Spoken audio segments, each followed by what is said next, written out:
आणि 8 बिबटे त्यापैकी जे स्प्लिट केलेले बिबटे होते म्हणजे 2 वेगवेगळ्या ठिकाणी पाठवले त्यापैकी 8 बिबटे गाजदीपूर या गावात असल्याचं आम्हाला सूत्रांकडून कळालं.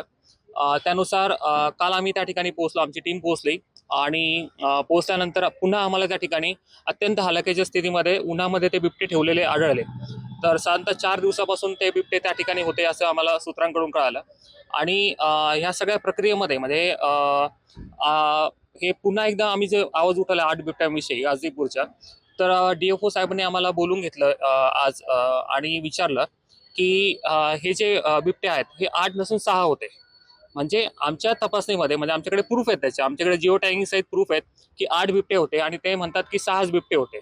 म्हणजे याच्यामध्ये खरं काय खोटं काय माहित नाही. आणि प्रसारमाध्यमांना DFO साहेबांनी सांगितलंय की एकच बिबट्या होता. म्हणजे एक बिबट्या होता, 6 बिबटे होते की 8 बिबटे होते, याचा खुलासा DFO साहेबांनी केला पाहिजे. आणि जर बिबटे कमी होते मग उर्वरित बिबट्यांचं त्यांनी केलं काय?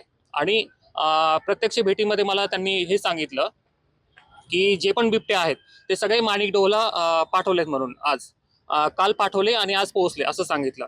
परंतु त्याचे कोणतेही प्रूफ आम्हाला दिले नाहीयेत. आम्ही जवळपास 1 तास त्यांच्या ऑफिसला होतो, कोणतेच प्रूफ त्यांनी आम्हाला दिले नाहीये. त्यामुळे बिबट्यांचं त्यांनी केलं काय हे खूप मोठा गंभीर प्रश्न आहे. निश्चितच म्हणजे DFO साहेबांनाच माहिती नाहीये किंवा ते लपवण्याचा प्रयत्न करतात आहे.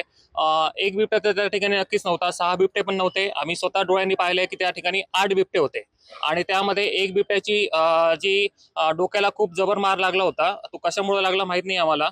आणि एक बिबट्याचं पिल्लू पण त्या ठिकाणी होतं. आमच्याकडे प्रूफ आहेत, व्हिडिओ जिओ टॅगिंग सहित ते प्रूफ आहेत. आम्ही प्रसार माध्यमांना देखील ते दिलेले आहेत. हा सुरुवातीला जो व्हिडिओ होता हा फार पूर्वीचा होता, साधारणतः जानेवारी महिन्यातला, परंतु तो आता म्हणजे व्हायरल झालेला आहे. परंतु या ठिकाणी आपण जे 21 लेपर्ड होते त्यातले 20 आपण माणिकडोह जुन्नर या बिबट रेस्क्यू सेंटरला तिथं पाठवलेले आहेत. आणि त्याच वेळेस एक लेपर्ड आपण त्यावेळेस म्हणजे रिसेंटली पकडला असल्यामुळं त्याला आपण निसर्गमुक्त केलेला आहे.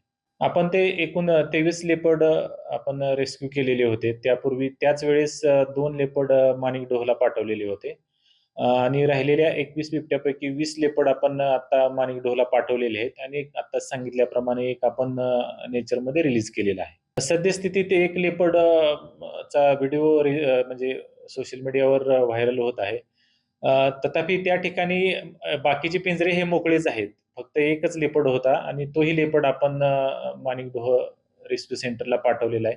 त्यामुळं ज्या खोट्या अफवा पसरल्या जात आहेत त्याच्यावर कोणीही विश्वास ठेवू नये.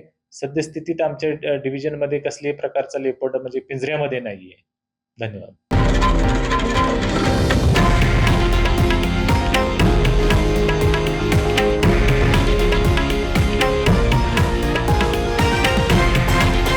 हे आहे देशातील नंबर 1 न्यूज नेटवर्क आणि आपण पाहत आहात TV9 मराठी, एकमेव.